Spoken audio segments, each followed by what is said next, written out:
이제 33문제 맞췄습니다. 33문제. 아니, 33문제를 맞췄어요. 뭐 맞춘 33문제. 이제 나머지 이제 몇 문제 맞추면 되는데, 중개 실무 파트에 보시면 그 목차 있잖아요. 사실은 이제 2번에 있는 중개 대상물의 조사 확인 있잖아요. 요거. 그다음에 4번에 전자계약이 이번에 실무 파트에 들어가기 때문에 이제 우리가 부동산 거래 계약 시스템이 들어오셨죠. 아까 부동산 거래 신고할 때 거래 당사자 공동 신고, 그다음에 국가 등의 단독 신고, 개공이 신고할 때 그때 부동산 거래 계약 시스템 해가지고 즉 전자계약서를 쓰게 되면 부동산 거래 신고서를 제출한 것으로 보거든요. 굳이 따로 그죠 신고할 필요가 없어요, 그죠? 그래서 그 경우에 나오는 경우인데 목적이라든가 이런 부분들은 나중에 한번 체킹을 하셔야 되는데 실제로 실무 파트에서 출제되는 게 조사 확인 부분하고요. 그 다음에 쭉 내가면 임대차 실무 있죠. 즉 주임법 상임법하고 그 다음에 경매 실무 관련 법령이잖아요. 그래서 총 5개 정도가 여기 나와요. 그러니까 주임법 상임법에 각 한 문제씩, 경매 한 문제, 매수 신청 대리 한 문제, 그리고 뭐 분묘 장사법에 대해서 한 문제. 이제 그러니까 실제로 아까 우리가 33개 맞췄으니까 5개가 확실하게 나오잖아, 그죠? 나머지 한 2개 정도, 뭐 1개 정도가 변수입니다. 그래서 이번 텀의 실무 파트는 어디 볼 거냐면 주임법, 상임법, 민사특별법 파트에서 할 수 있는 내용은 일단 빼고요. 저 뒤로 바로 갑니다. 어디로? 경공매 매수 신청하고, 그리고 어디 할 거냐면 마지막에 확인 설명서 있죠. 우리 앞부분에서 탁 그냥 지나가 버렸는데 확인 설명서 서식 있습니다. 그 서식의 작성 요령 있잖아요. 거기서부터 한 3문항 정도 이렇게 언급되기 때문에 확인 설명서를 마지막 정리하고 마무리 짓겠습니다. 아셨죠? 이번 텀에. 이건 다음 텀 3, 4 볼 때는 주임법 상임법하고 또 우리 시험 나오는 부분 위주로 해서 정리를 할 건데 어쨌든 오늘은 479페이지 한번 펴보세요. 경매하고 매수 신청 대리 가겠습니다. 이건 타법에서는 언급을 안 하니까. 자, 경매를 보시면 경매는 넓은 의미 이제 뭐 또 더 다음 템에 자세히 또 설명 안 할 건데 우리가 경매 그러면 경매 넓은 의미의 경매는 경매하고 그다음에 공매로 보통 나뉩니다. 이제 이건 이제 좁은 의미의 경매, 이건 법원 경매를 말하겠죠. 이제 대표적으로 어디서 이루어진다? 법원에서 이루어지고, 이거는요 캄코라고 아시죠? 자산관리공사 혹은 지자체에서 이루어지는 게 공매입니다. 이렇게. 그리고 경매다 그럴 때 경매는 다시 강제경매하고 담보권 실행을 위한 경매라고 하는데 이걸 우리가 예전에 임의경매라고 불렀습니다. 그리고 항상 임의경매를 전제로 해서 설명하고 강제경매는 반대라고 보면 돼요. 임의경매는 물건에 대해서 책임을 묻죠. 그러니까 담보권에 기해서 변제기가 도래한 담보권이 존재해야 되고, 그러니까 대표적으로 건전한 같은 경우죠. 담보권이 존재해야 되고, 그리고 이건 물건에 대한 책임을 묻습니다. 그러니까 물건에 대한 책임이고, 이건 특정 재산에, 즉 담보물로 제공된 특정 재산에 대해서 이루어지는 경매고, 그리고 이걸 채무를 변제하지 않으면 경매 처분될 거다. 우리 은행에 이제 건저당을 설정하고 돈을 대출받잖아요, 그죠? 그러면 내가 그 대출금을 변제 안 하면 결국 그 아파트가 경매 처분될 거라는 걸 안다, 모른다? 예상할 수 있죠. 그래서 이걸 예견된 경매다 그럽니다. 담보권 시행을 위한 경매, 임의 경매를 전제로 해서 반대로 하시면 돼요. 그러면 강제 경매는 뭐냐? 집행 권한에 의해서 이루어지는 경매고, 집행 권한 이퀄 뭡니까? 그냥 쉽게 판결문입니다.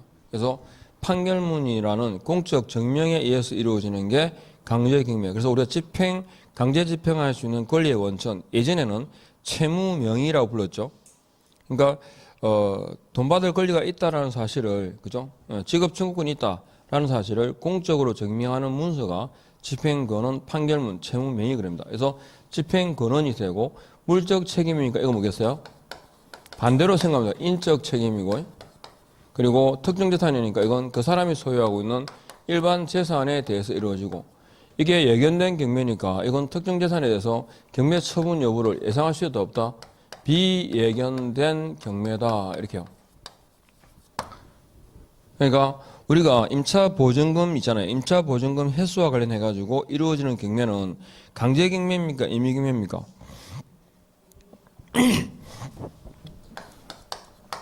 주택임대차에 있어서 임차권이잖아요. 그죠? 임차권은 경매 신청권이 있어 없어요? 없죠? 임차권에게 임차보증금을 돌려받지 못한다 그래가지고 임차권에 기한 경매 신청은 불가죠. 그럼 어떻게 됩니까? 임차권에서 임차보증금 있죠? 보증금 반환 소송을 합니다. 임차보증금 반환 소송을 할 거고, 소송에 기해서 상한이행 판결문이 나오겠죠. 돈 돌려주라. 상한이행 판결문이 나올 거고, 이 판결문이 바로 뭡니까? 집행권원입니다. 그러니까 임차보증금, 임대차 계약과 관련한 경매는 강제경매다, 임의경매다? 강제경매다. 그리고 경매는 장점이 나오는데, 경매는 일단 가장 기본적인 게 토지거래 허가 등 공적 규제를 면제합니다.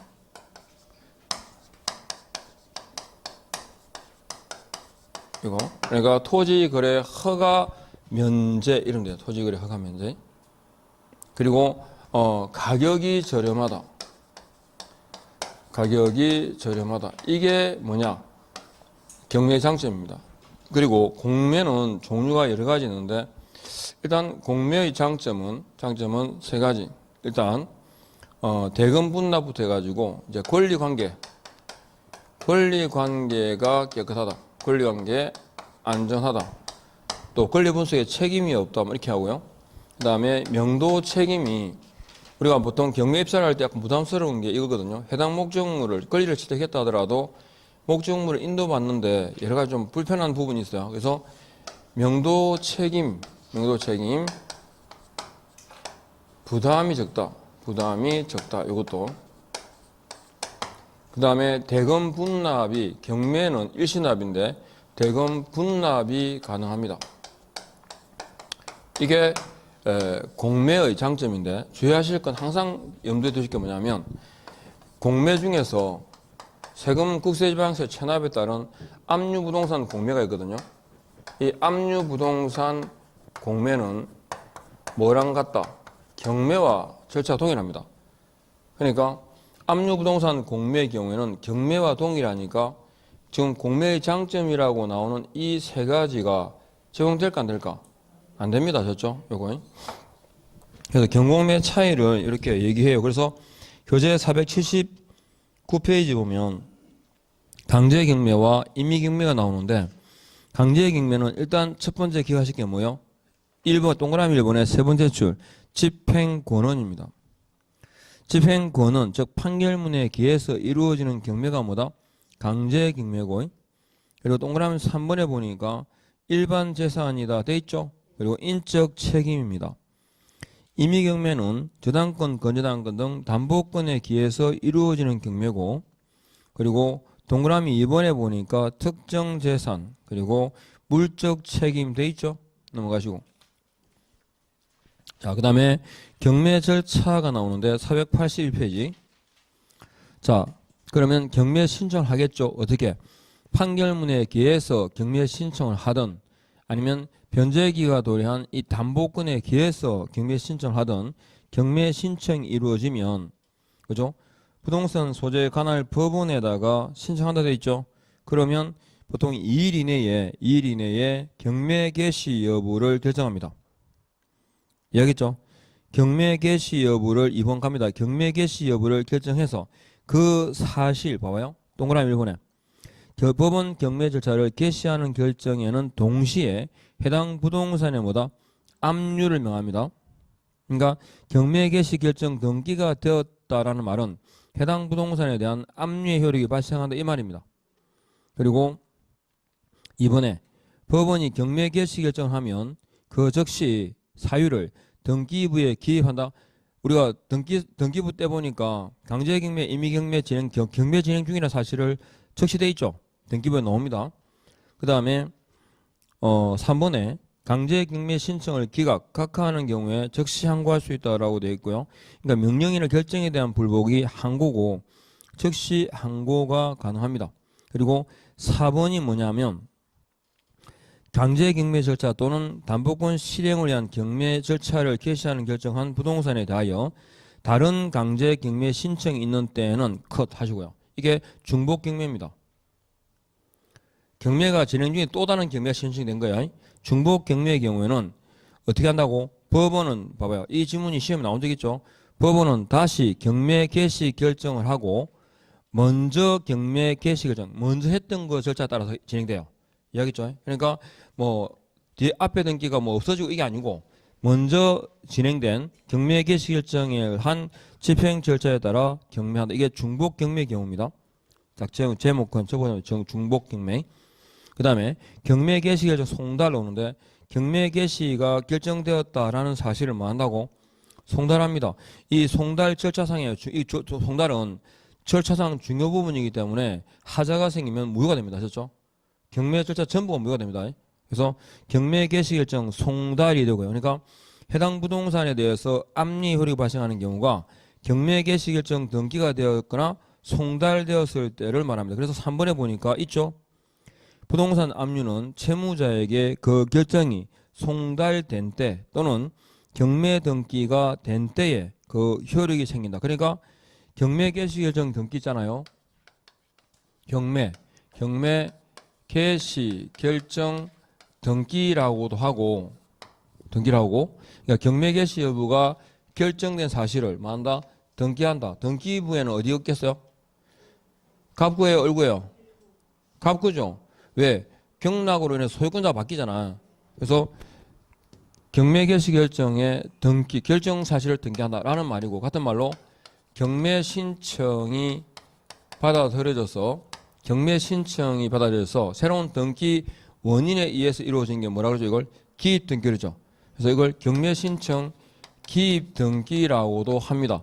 근데 이게 왜 의미가 있냐면 이 등기가 되면 해당 부동산에 압류된 것 같은 거거든요. 압류의 효력이 발생하니까 우리가 임차인으로서의 권리를 주장하려면 최소한 언제까지는 그 집에 살아야 돼? 예, 경매 개시 결정 등기 전에는 그죠 대항 요건을 갖춰야 돼요. 왜냐하면 등기가 되고 난 뒤에 들었다는 말은 그 집이 경매 처분될 걸 알고 들어온 거거든요. 알고 들어온 사람을 보호받을 필요가 없잖아요. 보호할 필요가. 그래서 대항 요건을 구비해라. 언제까지? 경매 개시 결정 등기 전까지는 전이란 아셨죠? 전일이라 해야 되죠. 왜? 대항 요건 효력이 다음날 0시에 발생하니까 아셨죠? 최소한 그 전일이라야 경매 개시 결정 등기는 빨라도 몇 시? 9시. 맞죠? 그러니까 전일에 대항 요건을 갖춰야 돼요. 그래서 경매 개시 진행해서 임차인의 대항 요건 구비 시한이 언제까지다? 경매 개시 결정 등기 전까지. 언제까지는 대항 요건을 유지해야 돼요? 배당 요구 종기 시까지는 유지를 해야 돼요. 그러니까 이때만 대항 요건 갖추면 되는 게 아니고 그 뒤에도 일정 부분까지 언제 대항 그 집에 살고 있어야 돼. 아시죠? 점유가. 그래서 경매 개시 결정 등기의 효력이 의미가 그때 대항 요건 구비 시한 등을 의미한다. 네 번째, 경매 신청에 치하가 나오고 경매 신청이 치하다 할 때는 언제까지는 가능하다 되어 있죠. 그게 매각 대금 완납 전까지요. 그러니까요. 최고가 매수자가 이 경매 입찰 해가지고 제일 높은 금액으로 쓴 사람이 아셨죠? 정해졌다 하더라도 소유권은 언제 취득됩니까?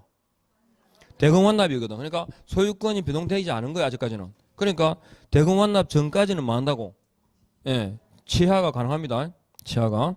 그 다음에 2번 경매 신청이 치하되면 압류의 효력도 뭐 한다? 소멸된다. 역시 지금 뭐 색깔 이렇게 된 거는 출제된 것들이니까. 그 다음에 3번 매수 신고가 있었는지 경매 신청을 취하는 경우에는 최고가 매수 신고인 등의 동의를 받아야 그 효력이 생긴다도 봐두시고 넘어갑니다. 자, 배당 요구 종기인데 우리가 최우선 변제권자 있잖아요. 주택임대차, 상가임대차에서 최우선 변제, 그다음 우선 변제 받는 사람들 임차인이 있죠. 그 권리들은 배당 요구를 해야 됩니다. 그러면 여기 배당 요구 종기, 즉 언제까지는 배당 요구를 해야 되느냐 그러면 언제까지 어디 있죠? 보세요. 첫 매각 기일입니다. 자, 경매 보면 매각 기일이 나오고 그 다음에 매각 결정 기일이 나오거든요. 요거 예전에 이걸 우리가 입찰 기일이라고 그랬고요. 민사소송법 하에 있을 때 요걸 낙찰 기일이라고 불렀어요. 자, 근데 입찰하는 날이다 이 말입니다. 매각. 즉 봐봐요. 입찰하는 날이다라는 건 누구 중심에서 얘기하는 거죠 이게? 입찰자 관점에서 하는 얘기고 매각기일이라는 말은 부동산 중심의 표현이에요. 그러니까 민사집행법은 민소법에서 민사집행법으로 독립이 되면서 사람 중심에서 부동산 중심으로 바뀐 거야. 그러니까 매각기일이 말하라고 부동산이 팔리는 날이다 이 말이에요. 팔리는 날. 우리 입장에서는 우리가 입찰하는 날이고 이해하겠죠? 그래서 매각기일, 입찰기일, 매각결정기일인데 일단 주의하셨군요. 경매 절차상에서 매각결정기일이 문제가 되는 건 딱 하나입니다. 농지증입니다. 농지증. 농지취득 있죠? 농지취득 자격 증명을 언제까지 제출할까요?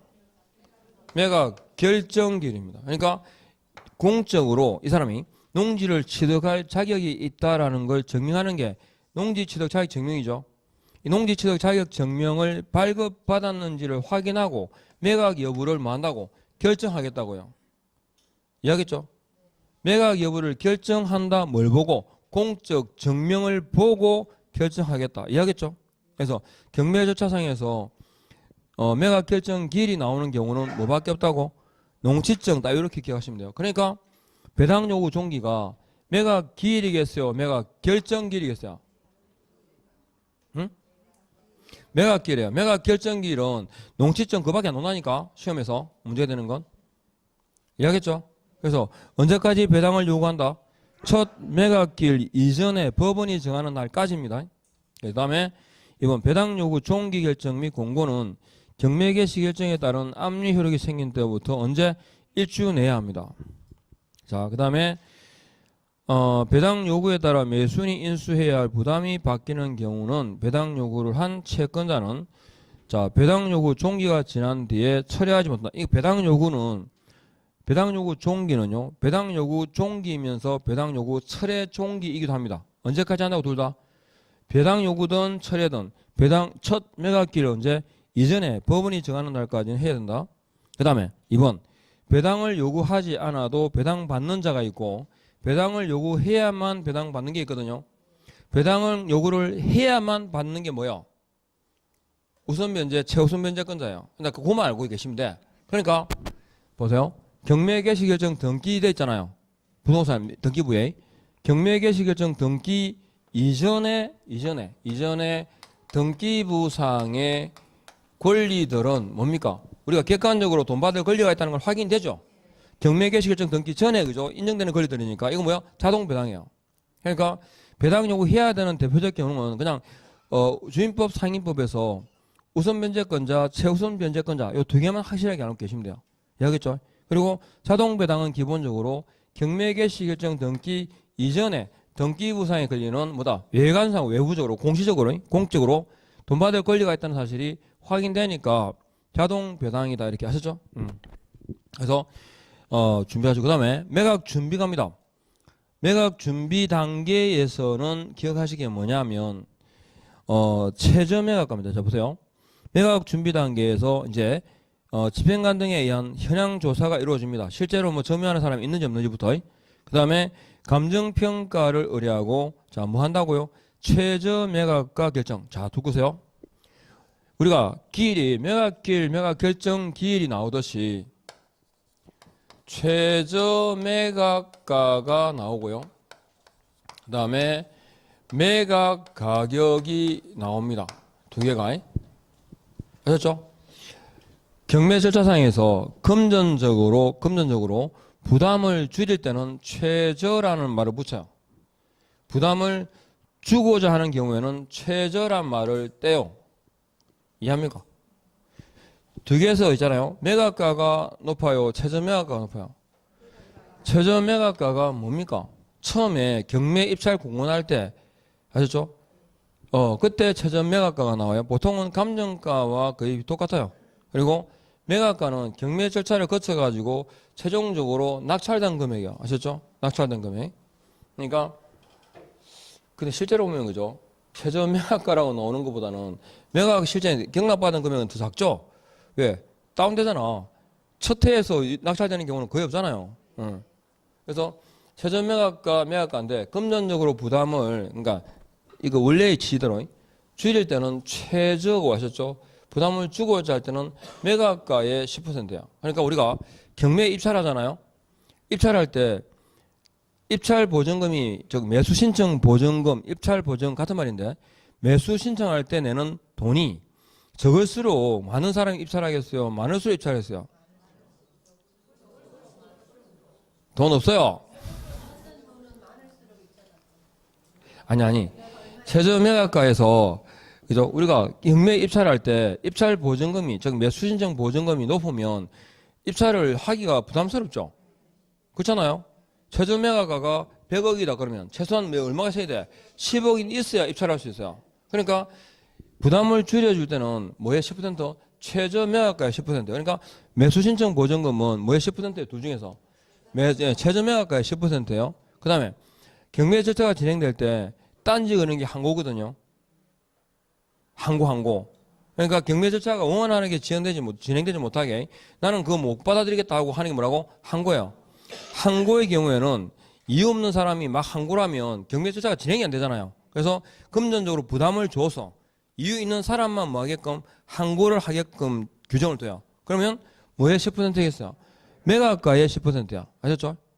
그러니까 항고 보증금이라는 거하고 매수 신청의 보증금의 취지를 이해하면 돼요. 그러니까 금전적으로 부담을 줄 때는 최저, 낮다는 뜻을 붙여가셨죠? 예, 부담을 주고자 할 때는 최저란 말을 안 보신다 이렇게. 자, 그러면 최저 매각가를 결정했고 오른쪽 매각 물건 명세서 있죠? 자, 이게 경매 절차는 항상 뭘 중심으로 이루어지냐 그러면 매각 기일을 중심으로 이루어져요. 매각 기일로부터 14일 전에는 이걸 공고해야 돼요. 매각 기일과 매각 결정 기일 등에 뭐하고 공고가 이루어져요. 그러면 자, 공고한 날하고 매각 기일하고는 얼마 정도의 여유를 둬야 돼요? 14일 이상이에요. 그러니까 매각 기일은 공고일로부터 14일 이내로 정한다. OX. X예요. 공고하고 매각 기일은 최소한 14일이에요. 그러니까 매각기일 14일 전에 공고한다는 말하고 공고일부터 14일 이내에 매각기일을 정한다는 말은 많이 다르죠. 예, 그리고 매각기일 7일 전입니다. 7일 전부터 매각물건 명세서의 일반인에 대한 열람이 이루어집니다. 그러니까 경매 절차를 가만히 보시면 다 7일 주기예요. 이해하겠죠? 14일 전, 7일 전에 이렇게. 그래서 매각물건 명세서 작성 등 해가지고 나오고요. 비치하라 되어 있고 이거 언제라고? 매각기일 7일 전입니다. 그 다음에 4번 공고에다가 동그라미 하시고 며칠 전에? 2주일 전에 그러니까 며칠? 14일 전에. 그 다음에 매각할 때 자 입찰 방식이 몇 개 있습니까? 3개 있습니다. 매각, 그죠? 기일, 기간, 호가 이렇게 3가지가 있습니다. 호가, 그 다음에 기일, 그 다음에 기간 아셨죠? 3가지 방식이 있고 그러니까 집행법원에 따라서 다 다를 수 있죠. 보통은 동산경매가 호가제입니다. 호가. 가격만 부르는 거 있죠. 현장에 가서 바로 경매 진행하고 그러거든요. 그 다음에 3번 매각기일은 법원에서 진행한다 되어 있고요. 그 다음에 매수신청 보정, 자 체크하시고 매수신청 보증금, 입찰 보증금은 2번에 있습니다. 뭐의 10%라고요? 최저 매각가의 10%입니다. 그리고 자 매각기일에 하는 일이 뭐냐면 딱 세 가지요. 매각기일의 입찰 매각 방식. 이게 매각기일 딱 놓으면 기억하시기 세 개. 일단 매각 방식이 몇 개 있더라? 세 개. 그 다음에 매수 신청. 보증금이 얼마더라? 네, 최저 매각가의 10%. 그러면 매각기일에 하는 일이 뭐냐? 입찰자 중에서 그죠? 최고가 매수 신고인을 결정하는 날이 즉 무슨 말이냐? 최저 매각가 이상으로 입찰한 사람 중에서 그죠? 제일 높은 금액으로 입찰한 사람을 결정하는 날입니다. 근데 결정해야 되는데 최저 매각가 이상으로 입찰한 사람이 아무도 없어요. 이걸 뭐라 그러죠 우리가? 유찰되었다 그럽니다. 유찰되게 되면 다시 경매하죠. 그게 뭐냐? 세매각입니다. 그런데 우리가 경매를 진행하는데 보면 세매각과 재매각이 나오거든요. 그런데 재매각은 뭐냐 하면 경락받은 사람이 대금을 뭐 했을 때 그죠? 대금 미납으로 인한 경우가 재매각이고 그 외 모든 경우를 세매각이라고 합니다. 아셨죠? 그런데 그 중에서 유찰로 인한 이 세매각의 경우에만 뭘 적용합니까? 그죠? 20에서 30% 정도까지의 저감률을 적용합니다. 저감률을 적용한다. 아셨죠?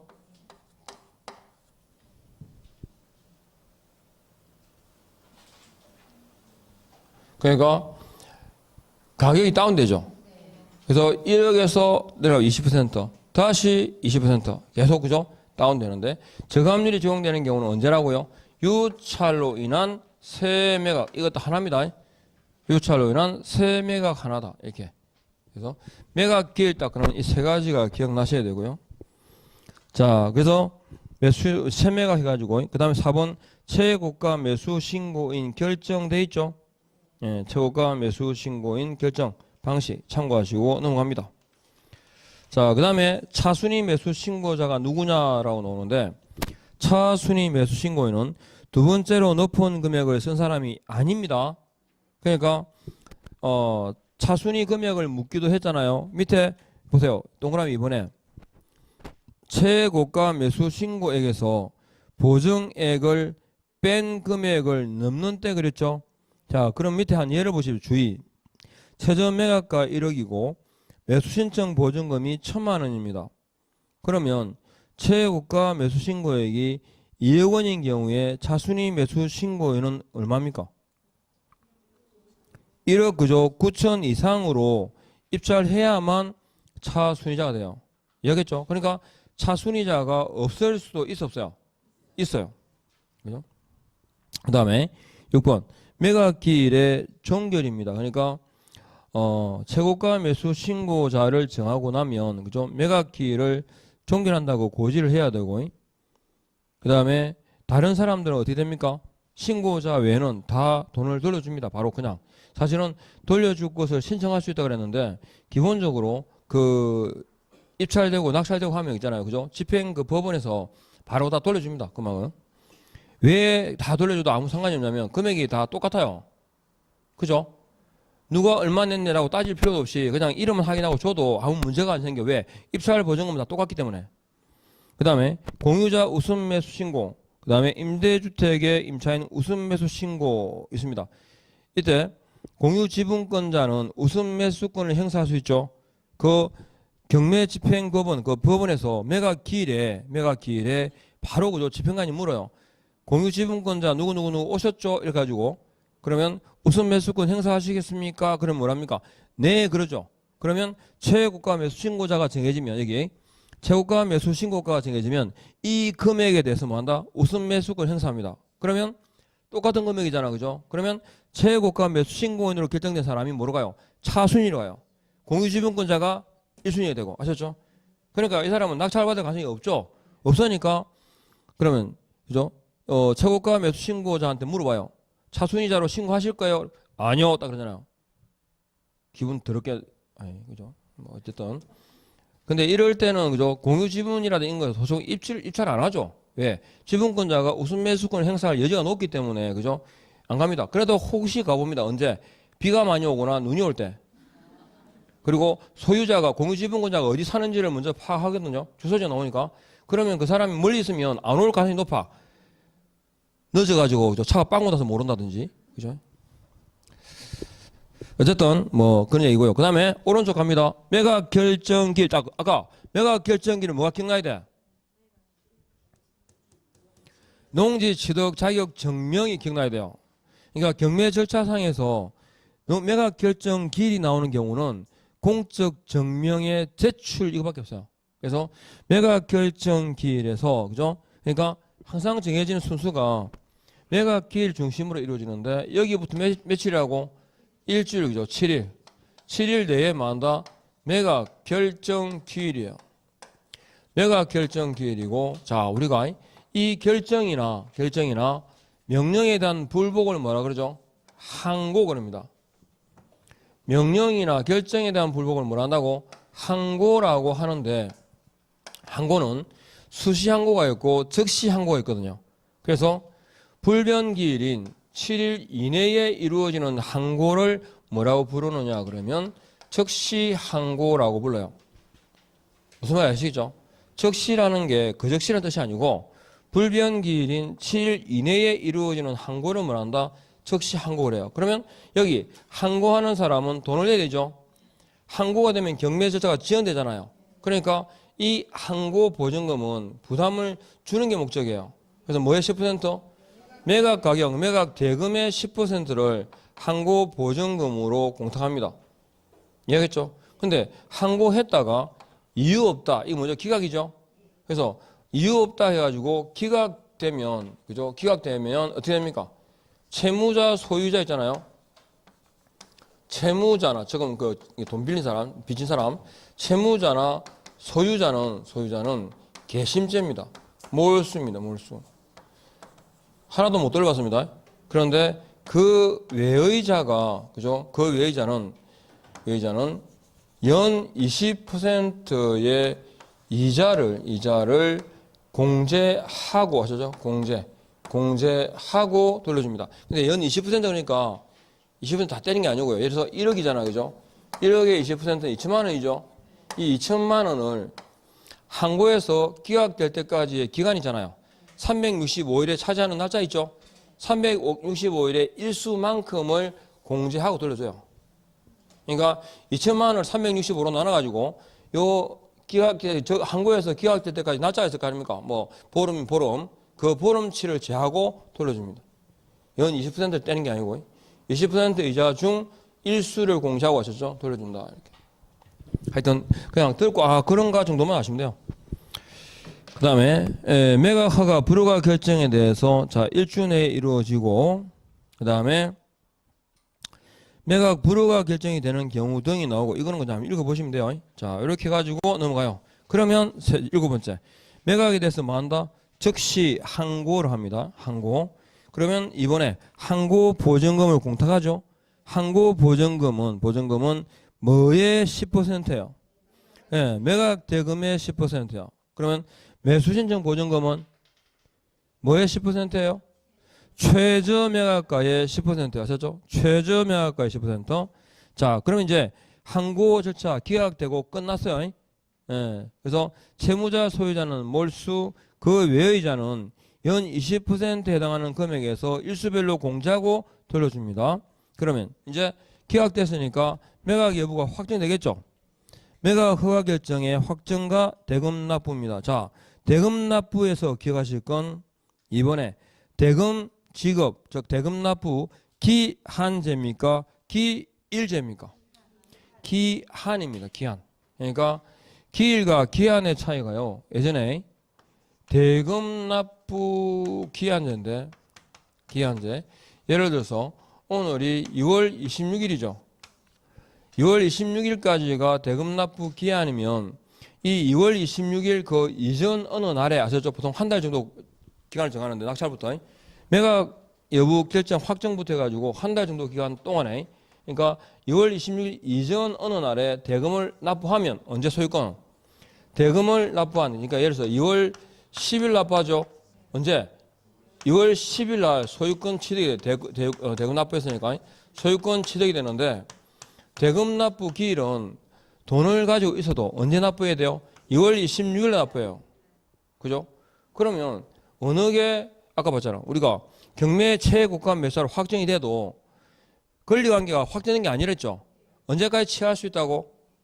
매각 대금 납부하기 전까지는 취하가 돼요. 그러니까 권리관계가 아직 불확실한 거야. 그래서 빨리 소유권 행사를 할 수 있게끔 하셨죠. 권리가 확정되게 하기 위해서. 그래야 돈 주고 받아 빨리 끝낼 거 아닙니까? 그래서 기일제에서 뭐로 바꿨다? 기한제로 바꾼 거예요. 이해하겠죠? 대금 납부 기한제와 기일제의 차이. 그런데 경납받은 사람이 이번에 그 3번에 위에 소유권 취득이 언제라고요? 매각 대금을 다 낸 때 줄 다 끄고. 근데 2번 재매각입니다. 재매각은 최고가 매수자가 대금을 미납했거나 차순위자가 대금을 미납했거나 차순위자가 없을 때에 뭐한다? 법원이 직권으로 재매각을 명한다. 딱 체크하시고. 아셨죠? 네. 그리고 2번 재매각은 종전 최저 매각과 그 밖에 매각 조건을 정한다. 그러니까 동일한 조건이에요. 왜? 재매각은 봐봐요. 새 매각은 유찰됐잖아요. 이건 인기가 있어 없어? 없어요. 같은 금액으로 나가서 팔릴 리가 없어. 근데 재매각은 한번 팔렸어. 일단은 팔렸어. 팔렸으니까 같은 조건으로 나가보는 거죠. 왜? 가격을 다운시킬수록 그 채권자들에게 돈을 돌아갈 게 별로 안 되잖아요. 그러니까 재매각은 종전 매각 조건 그대로입니다. 그런데 또 어느 놈이 사겠다 그랬다가 안 할 수도 있잖아. 그래서 최저 매각가를 올려요. 처음에는 몇 퍼센트야? 10%였죠. 그 다음에 재매각은 최저 매각가 얼마? 20%를 매수 신청 보증금 냅니다. 그러면 이게 올라갑니다. 그죠? 이해하겠습니까? 재매각에서. 그래서 자 다만 4번 해보세요. 매수인이 재매각일 며칠 전까지 3일 전까지만 하면 지연이자 비용 등을 다 완납하면 재매각 절차를 뭐한다? 취소한다. 하셨죠? 그 다음에 자 우리가 해가지고 일반 용어들 해가지고 쭉 나와요. 그런데 시험과 관련성이 높은 게 뭐냐면 9번에 다음 중 그죠? 경매 절차에서 배당 순서가 바르게 나열된 것은 일물어요. 배당 순서 딱 체크하시고 자 이것도 간단합니다. 경매에서 배당 순서는 위에 3개 밑에 2개만 알면 돼요. 제일 먼저 비용을 빼요. 비용은 그 보니까 경매 집행 비용 있죠. 원래 봐봐요. 경매 집행 비용은 누가 내야 돼요? 부담해야 돼? 채무자가 부담하는 게 맞아요. 그죠? 그런데 채무자는 돈이 없잖아요. 그래서 원래 경매 신청하는 사람이네요. 경매 신청하는 사람은 채권자입니까? 채무자입니까? 채권자죠. 그러니까 자기가 부담해야 될 게 아니기 때문에 먼저 빼줘요. 경매 집행 비용을. 그리고 또 하나가 제3취득자의 필요비 유익비인데 그냥 설명 한번 드릴게요. 이 상가 건물이 있어요. 그래서 요게 여기 보면 한 층에 지금 레스토랑이 있거든요. 이게 3억짜리예요. 3억짜리의 시가 3억짜리의 레스토랑인데 너무 작나? 어쨌거나. 근데 이걸 A라는 사람이 운영하다가 이게 별로 썩 장사가 잘 안 돼요. 그래서 누구한테 했냐면 B라는 사람한테 그죠? 돈을 줘. 예, 임대차 계약을 체결한 건데 여기다가 은행에다가 돈을 빌렸어요. 알겠죠? A라는 사람이 담보를 잡을 저당권을 설정해가지고 돈을 빌렸어요. 예, 건저당도 마찬가지고 지금은 사실 등기부상에 저당권은 거의 없어요. 건저당을 설정하고 돈을 빌렸고 그 다음에 3억 시가 3억짜리인데 B한테 이 레스토랑에 대한 임대차 계약을 체결해서 하셨죠. 근데 B가 여기다가 리모델링 해가지고 하셨죠. 지금 장사가 잘 돼요. 근데 A라는 사람이 이 레스토랑을 계속 갖고 가고 싶지도 않고 그냥 날리기로 한 거야. 돈을. 이 말고 돈이 많았겠지. 빚이 적겠죠. 그래서 날리기로 했는데 이게 지금 현재 시가가 얼마냐면 4억짜리예요. 그러면 얼마가 올라갔죠? 그죠? 그러니까 저당권 설정 이후에 그죠? 제3취득자 요 B의 증가된 이익 있죠? 이 부분은 누구 몫이에요? 그죠? B 몫이잖아요. 그래서 요 부분부터 빼준다. 그러니까 제3취득자의 필요비, 유익비 다 뭡니까? 내용이 비용이죠. 경매 집행 비용, 그 다음에 제3취득자의 필요비, 유익비 해가지고 딱 나오면 이게 뭐라고? 영순이에요. 영순이. 영순이란 말은 순위가 있는 거야, 없는 거야? 없고 무조건 준다는 거죠. 그 다음에 1순위가 뭐냐면 채로 시작되는 거예요. 채 뭡니까? 최우선 변제권, 또 최종 3일간의 임금, 최종 3년간의 퇴직금 해가지고 있어. 채. 그리고 재해보상금, 산재 있죠? 재해보상금까지 비용 최하는 거 아셨죠? 그 다음에 2순위가 뭐냐면 해당 부동산에 부과된 국세지방세, 이걸 우리가 뭐라 그럽니까? 당해세 그럽니다. 잘 따라오죠 지금? 위에 3개. 그럼 맨 밑에가 보통 7순위, 8순위 되는데 이 7순위가 일반 채권이에요. 우리 임차권 있잖아 이거. 그냥 그 집에 살고 있어요. 대항력 있는 임차인이에요. 이 사람은 순위가 어때요? 배당하면. 대항력 있는 임차인은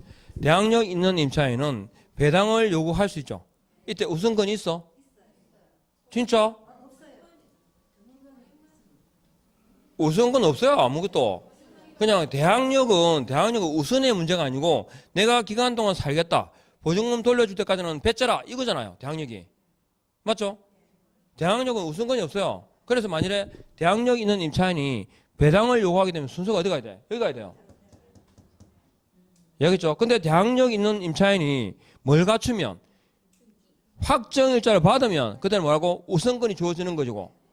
확정일자 안 받았으면 그냥 대항력만 있는 거야. 우선권은 없고. 그러니까 일반 채권으로 갑니다. 이해하겠죠? 근데 임차 보증금이 아주 작아. 그러면 최우선 변제로 가죠. 여기로. 이해됩니까? 그러니까 일반적으로 소액 임차인이 아니면 우선 변제권이 있는 경우면 어디 가야 돼? 여기 사이에 들어가야 돼요. 여기 사이에. 일반 채권 바로 위에가 뭡니까? 내기 싫은 거 있죠? 뭐 연금이라든지 의보라든지 각종 이런 거, 공과금 같은 거. 그죠? 그래도 대한민국이 가장 자랑스럽게 생각하는 게 이겁니다. 건강의보, 건강보험입니다. 이거는 진짜 식자마다 마땅한 게 돼요. 그러니까 이런 걸 갖다가 뭐 민간에 이거는 다 죽자는 겁니다. 이거. 대한민국 유일하게 자랑이 이긴데. 그리고 연금도 프레임을 잘못 짠 거예요. 연금은 이득을 보기 위해서 하는 게 아니에요. 이 연금은 국민연금에 우리 그 책에 배웠죠. 뭐라 배웠어요? 공적 부조라고 배웠어요. 공적 부조라고. 공적 부조인데 무슨 내가 낸만큼 받는 게 공적 부조야? 아니지. 가진 사람들이 많이 내고 해가지고 그죠? 최소한의 사람들이 생활을 유지하게끔 만드는 게 공적 부조잖아요. 근데 이걸 갖다 계속 언론에서 보면 뭐 얼마 냈는데 나중에는 돌려받네 못 받네 하나도 못 받네 이렇게 해요. 그거는 원래 개념이 아니에요. 연금은 낸 만큼 돌려받기 위해서 돈 내는 게 아니에요. 공적 부조라니까. 공적 부조. 이걸 계속 무슨 뭐 일반 보험처럼 많이 내면 많이 받아야 되고 그게 아니에요. 공적 부조는 연금이. 그러니까 이게 인식을 잘못시킨 거 계속 이거 세뇌를 잘못시킨 세뇌 쓰레기들 같은 것들이. 그래서 맨날 요것 좀 기레기 이러는. 그러니까 아시죠? 위에 3개보다 밑에 2개 하시면 되고, 그죠? 여기에 집어넣으면 돼요. 그죠? 예.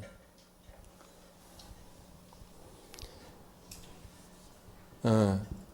어쨌든 요 3개 밑에 2개 하셨죠? 그러니까 최소한 그 밥을 먹어봤던 사람으로 그죠? 제대로 된 애들이 없어요. 제가 볼 때는. 똑바로 쓰는 애도 별로 없고. 옛날에 뭐 저도 그랬기 때문에 상관이 없다. 어쨌든 위에 3개 밑에 2개만 하시면 되었죠. 5개 이렇게 확실하게. 그래서 배당 순서 기억해야 됩니다. 자, 그 다음에 경위에서 이제 487페이지 보면 권리 분석이 나오는데, 자, 요거는 간단해요. 이것도 기준이 되는, 우리가 권리 보면 말소 기준 등기가 있거든요. 인수할 것인가 말 것인가 이래가지고 우리가 경매에 입찰할 때, 그죠? 경매에 입찰할 때 먼저 따져보는 게 있습니다. 그게 뭐냐면 말소 기준 권리 혹은 말소 기준 등기라 그러는데, 말소 기준 등기가 뭐냐면 경락받은 사람이 매수자가 인수해야 되는 거냐 아니면 매수자에게 인수하는 대상이 아니냐를 따지는데, 말소 기준 등기는 돈 주면 끝나는 것들이죠. 일단 저담 앞 전경 이러면 돼요. 저담 앞 전경. 저담 앞에 전경이 서 있어요. 저당권, 건저당권 있죠? 담보가등기, 압류, 가압류까지 이게 항상 소멸하는 권리고요. 얘들이 없을 때 그 기능하는 게 전세권 하셨죠? 전세권. 그리고 경매, 개시, 결정 등기가 그 기준의 역할을 합니다. 이해하겠죠? 그래서 이 자체, 자기 자신을 포함해서 이하의 권리는 뭐라고? 소멸하고요. 요 예전에, 그죠? 이걸 앞에 있다 해서 뭐예요? 이거 선순위 그러죠? 이거 뒤에 있다 해서 이걸 뭐란다? 후순위라고 합니다. 선순위 이꼴 인수하는 권리. 요건 소멸하는 권리. 혹은 선순위를 대항할 수 있는 거고요. 이건 대항할 수 없는 거래요. 그러니까 저당권에 대항할 수 없는 임차인은 이 뭐 말이에요? 후순위 임차인은 이 말이죠. 그 다음에 저당권에 대항할 수 있는 임차인은 이거냐? 예, 선순위 임차인, 대항력 있는 임차인 이 뜻입니다. 그러니까 기억하실 거예요. 저담, 앞, 정경 요거만 다 기억하면 돼요. 이거보다 뒤에 있으면 뭐한다? 소멸한다. 앞에 있으면 인수한다. 그런데 이보다 앞에 있건 뒤에 있건 인수해야 되는 게 있습니다. 요건 항상 소멸하는 권리고요. 인수해야 되는 게 있는데 그게 뭐냐면 제일 대표적인 게 유치권. 그죠? 건설 유치가 일반적 경우고요. 그 유치권. 그다음에 법정 지상권. 그죠? 법정 지상권. 그리고 분묘 기지권 같은 이런 경우가 순위와 관계없이 어떻게 한다고? 항상 인수해야 된다. 인수한다는 말이 무슨 말일까요? 입찰자 입장에서 보면. 내가 돈 내는 게 있겠죠. 저 매수가가 있죠. 매수가격. 매수가격에다가 플러스 알파요. 돈을 더 내야 되는 거. 이게 인수예요. 그리고 경락받았지만 권리 행사를 못하게 되는 거 아셨죠? 이게 뭐 부담을 인수하는 거예요. 인수라는 인수해야 되는 부분이 많으면 입찰하는 게 맞아요? 안 맞아요? 안 맞아요. 이해하겠죠? 그래서 말소 기준 권리다 그럴 때 소멸되는 거, 그 다음에 인수되는 거 아셨죠? 딱 그 내용만 정리를 해 두시면 되겠습니다. 그러니까 뭘 기억해야 돼요? 저담, 앞, 정경 다 요거 하면 돼요. 그 다음에 489페이지에 공매보입니다. 공매 딱 그러면 제가 장점 말씀드렸죠. 권리 분석에 부담이 적다, 권리관계가 깨끗하다, 뭐 그래요. 얘기를 할 때 뭐냐면 이 비업무용 부동산 공매 같은 이런 경우들은 법원 경매 과정을 거쳐 넘어와요. 그러니까 권리가 다 소멸된 상태에서 아시죠? 깨끗한 상태에서 넘어오고 그리고 그 목적 부동산에 대한 요 명도 책임이 자산관리공사나 그 다음에 은행 등에 있어요. 이해하겠죠? 그리고 대금 분납이 가능하다 그랬는데 제가 이번에 압류재산 공매 보입니까? 압류재산 공매는 뭐하고 똑같다? 예, 경매와 동일하기 때문에 저 장점이 적용되지 않습니다. 넘어가고요. 그리고 수탁재산 공매 요건데 비업무용 부동산 수탁 부동산 공매에 딱 그래가 보시면 특징해 보십시오. 첫 번째 줄 끝에 권리 분석에 대한 부담이 적고 명도 부담이 없어 안전하다 돼 있죠. 그리고 이번에 매각 대금의 분납이 가능하다 요거요. 됐습니까? 예, 그 정도 딱 기억해 두시고 됐습니까? 예, 좀 쉬었다가 경매 매수 신청 대리가 있습니다.